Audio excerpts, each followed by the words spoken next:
Survey was done about work. There's a lot of surveys about work. A lot of people work. Pretty much everybody works. It sucks.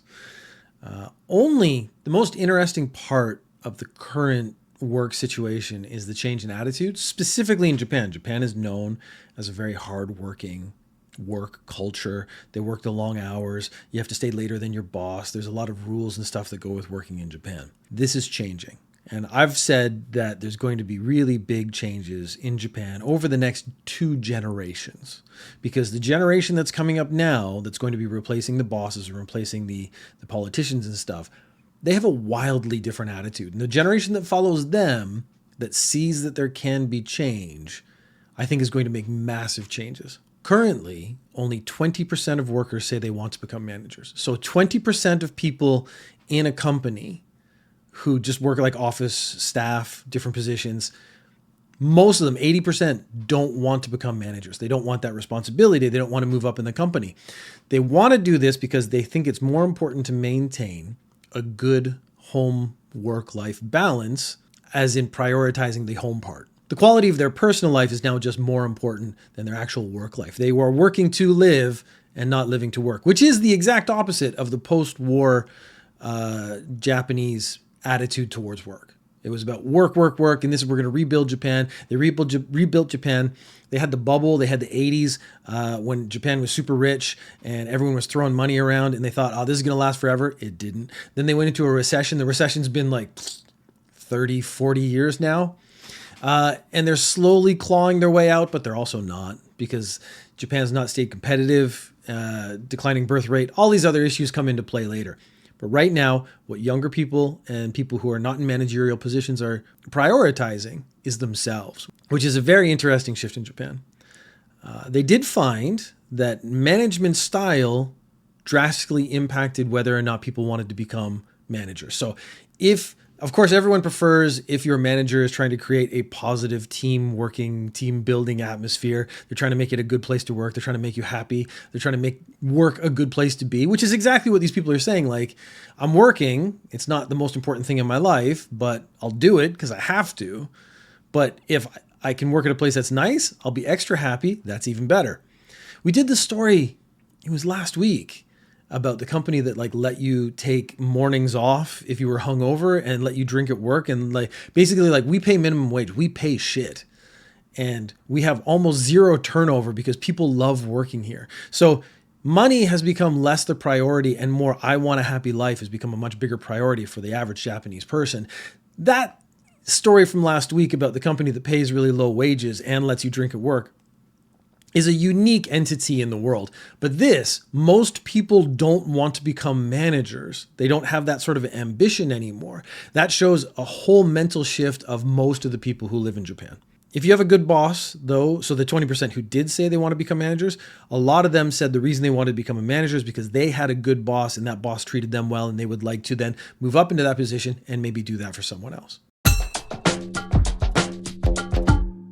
Man's in a food court. He's having lunch, of course, with his lunch. I'm going to go ahead and assume this is an old Japanese man.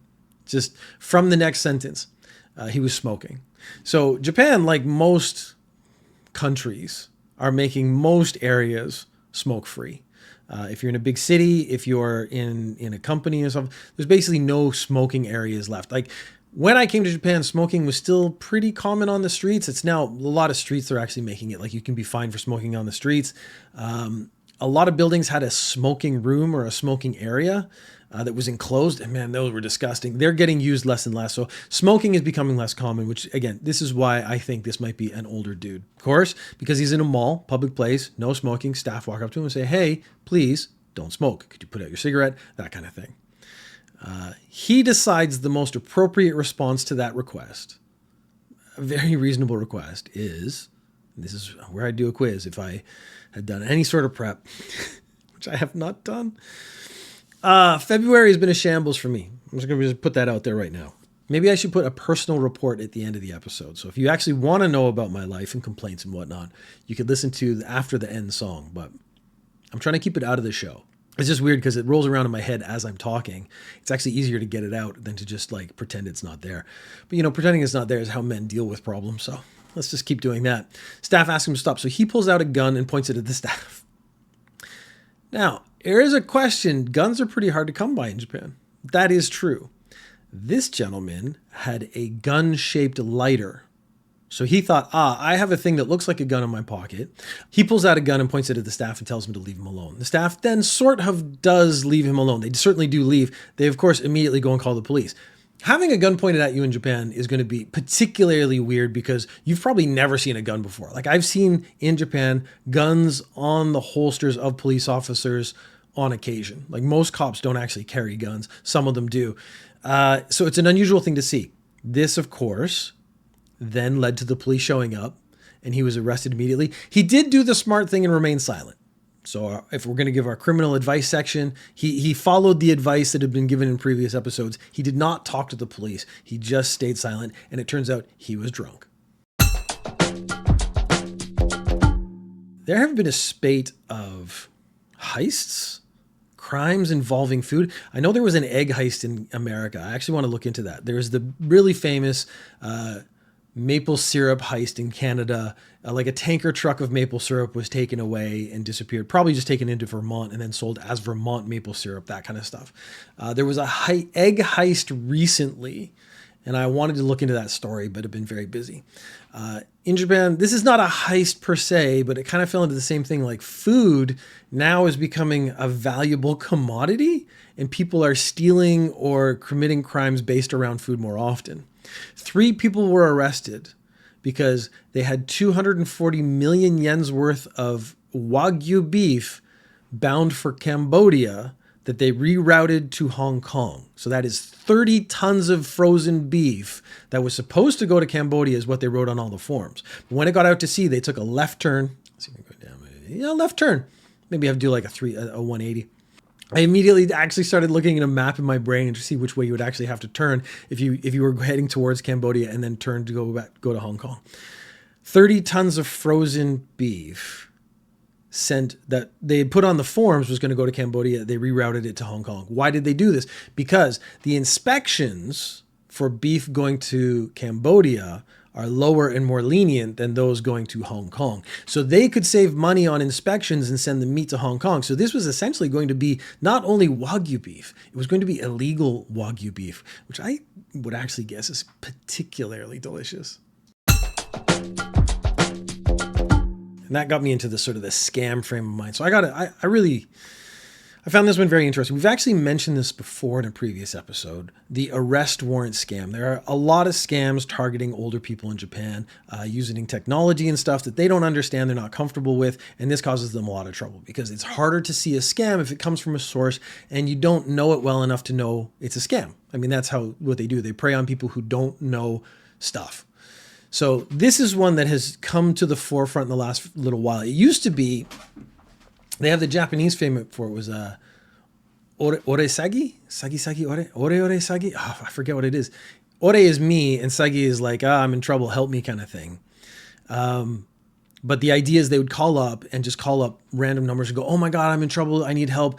Can you help me? And they might throw in a grandma or grandpa in there if a man or woman answers, that kind of thing. And then this older person thinks that their grandchild is in trouble and needs money. They go direct to the ATM and transfer money, that kind of thing. Hoping that they set them into such a panic that they start behaving and acting on, defense of their grandchildren without actually thinking it through. So that was a scam. I heard about it. Oh man, it was going on for years. This is a new version of that where you're in trouble and you need to pay money to get out of it. So that's already the first thing. If you are being approached by someone and they're saying you have to pay money to get out of trouble, that's actually never how you get out of trouble when it comes to legal systems. You never give someone money and make it go away. You always have to go through a process and then like a fine is issued and then a ticket is issued or that kind of thing. If you have an arrest warrant, which is what this is the arrest warrant scam, you don't just pay the money and make it go away. You have to go to court, you have to talk to the police, you have to go to a police station, that kind of thing. So this guy gets a call. He's about 70 years old. And on the phone, it says, I'm a police officer and your phone number has been used in a crime. We're going to suspend its use in 2 hours. Now, actually, the first step would be to wait 2 hours and see if they actually suspend its service. If they don't, these people clearly don't have the power they say they are. But they are trying to put you in a position where you start to panic. He thought, oh, maybe my phone number was part of a data breach or something like that, an online scam, and they've taken my phone number and they've used it in a crime. And so now he's starting to feel like, oh man, maybe I will be implicated in this even though I haven't done anything wrong. Then they tell him an account was opened in your name in the Bank of Columbia in Canada, which is not a real bank, and you have received 10% from money laundering, which makes you an accomplice in this crime. Now, he doesn't know if he's actually received 10%, and that 10% may not be going into his personal bank account, but he's hearing this story, his phone number, he's getting the 10%. He's now implicit in part of a crime, implicated. He's now implicated in a crime. He's starting to panic even more. The arrest warrant has been delivered to you already. So he goes out to his mailbox and there's an envelope in there, and in it has a very official looking document that is an arrest warrant. Now, as you've watched on television, arrest warrants don't tend to be delivered by mail. They tend to be delivered by police officers who show up. And the reason is most arrest warrants are for criminals, and criminals don't tend to get pieces of paper and go, this says I need to turn myself in. I better go turn myself in. They go, the police are looking for me. I better head to ground now and hide out so they can't actually catch me. So arrest warrants are delivered in a very specific way for a very specific reason. Of course, this older gentleman doesn't know this. For all he knows, this is how arrest warrants are different, because for all he knows, this is how arrest warrants are delivered, because he's not a criminal and he doesn't know how criminal things work. He doesn't know how arrest warrants work. It said it was from the Tokyo District Court. The numbers he was getting the calls from all had a +1, so they're all international numbers. So he asked, why are the police calling me, the Japanese police calling me from international numbers? And the police officer, the fake detective on the other side, said, we don't use regular numbers because this is a top secret investigation. In fact, you shouldn't tell any other police officers or financial institutions because there may be people working with them on the criminal side in those institutions. So if you tell anybody, then you're going to be implicated and they might come after you. So now they're trying to show, we're trying to help you out, buddy. We're trying to make sure that you don't actually get in trouble for this implicated 10% money laundering you just did. So don't tell anyone and we'll save you. Then they tell him to prove his innocence, he can transfer money to a financial services agency, and they'll use that to confirm the bank accounts and stuff. And in that way, he can prove his innocence and not actually end up going to jail, not have to worry about the arrest warrant. A woman took over the phone. So this is like a team of people who are working on this scam. And she tells him to go to the ATM. She stays on the phone with him and she walks him through the steps to transfer money. There's a limit to only sending 200,000 yen a day from ATM in Japan. And this is for this reason. So many scams try to get you to empty out your bank account as quickly as possible. They tried to put a limit on it so you can only transfer so much money every day. Again, this is sort of a defense against scams. They badgered him to transfer every single day. They tried to get him to take money out and then go to the counter and transfer it that way. So trying to do it different ways to try to get more money out. And again, he's in a panic. It took him a few days before he's like, is this how police are going to talk to me? Is this how, because they are now on the side of like, oh, you need to prove your innocence. If you prove your innocence, they wouldn't be treating me like a criminal anymore. And so it took about a week and he started to realize, I don't think these are police anymore. By that time, they had already taken 3.7 million yen from the guy. Now, they did an interview with him and he was, of course, very defeated and very embarrassed. And it's a terrible thing. But he said, I don't watch the news. I don't watch a lot of TV. I'm retired. I read a lot of books. I'm sort of disconnected from society in this way. I didn't know what this was real. And there are other people in similar situations. I want them to know so that they don't get scammed. And I think this is shining the light on the scam is one of the best things you can do because it hopefully will save someone else from suffering the same fate. Dating apps. I'm of the generation before dating apps, so I never have really used one. Certainly, I have never used one successfully. I don't think I would be good at dating apps. I can honestly say that. I'm pretty good at talking to people in real life once I get comfortable. Now that I'm certainly not trying to impress anybody, it's actually very easy for me to talk to anyone anytime. I'm probably way more charming now that I'm not trying back then when I was younger and actually trying way too hard and probably looking like a huge idiot about it. Dating apps were not my thing. I'm certain I would have been really bad at it. This guy was meeting girls on dating apps and his thing was like, hey, Why don't we train at my private gym? Now, that sounds pretty cool. If you have a private gym, it means you're pretty well off. That's pretty attractive. I don't know what the pictures were like. Let's just assume he looked pretty good in his pictures.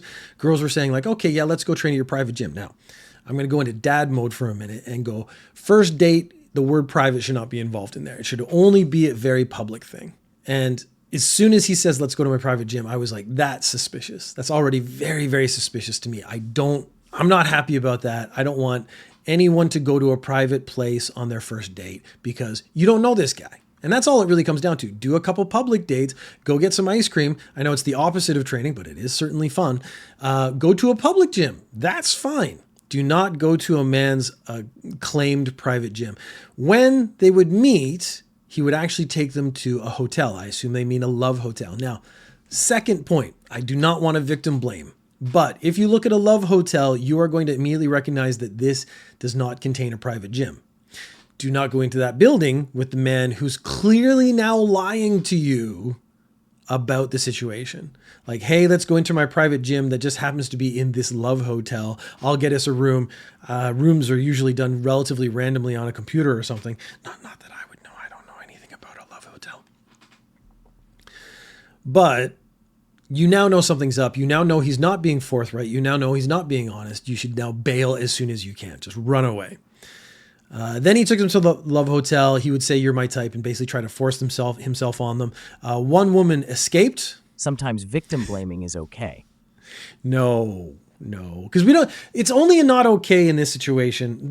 Okay, if I can deal with that statement, because I'm taking information from the news, I'm not getting all the information. So I don't know how charming, how impressive. We don't even really know. It said hotel. It might have been a proper hotel and it looked better, something like that. I don't know anything about it. So I don't want to victim blame because that actually takes me to the territory of assumption. And once I start assuming, that's when I'm going to make some incorrect statements. If I knew all the information, sometimes it is okay to victim blame. I think I could agree with that, but you need to have all the information first. We do have a lot of dumb people in the world, and they deserve to be blamed for the things that go wrong in their life. But if your date says, let's go to a private gym and then takes you to a public love hotel. That seven's a very diplomatic answer. I try to be very honest in Ninja News Japan, and I try to give factual information more than anything else. And when I make assumptions and stuff, I do try to say. But yeah, it is diplomatic because, again, I don't know. Maybe it was convincing is the problem. Like whenever we talk about scams, it's the same thing. We talk about scams and it's always like, how did you believe that? But the previous story, the whole point was to set that guy into a panic so he wouldn't be thinking. Scams are designed by people to create a situation where you're not thinking clearly. And then you don't realize afterwards. And afterwards, yeah, it is terribly embarrassing to realize you just got scammed out of a whole bunch of money. He would say, you're my type. And then he threw them on the bed. One girl struggled and got away. She went down the emergency exit and called the police and he got arrested. Last story, creepy guy. He goes into a cafe locker room. And he gets one of the staff members' keys and he copies the key. And then he breaks into the woman's house and he goes through her underwear drawer. Now, you would think this is just a regular underwear theft story. I actually don't do those very often anymore because we did so many at the beginning. It's now just become a repetition of this guy steals a lot of underwear, which has nothing. There's nothing interesting I can say about it anymore.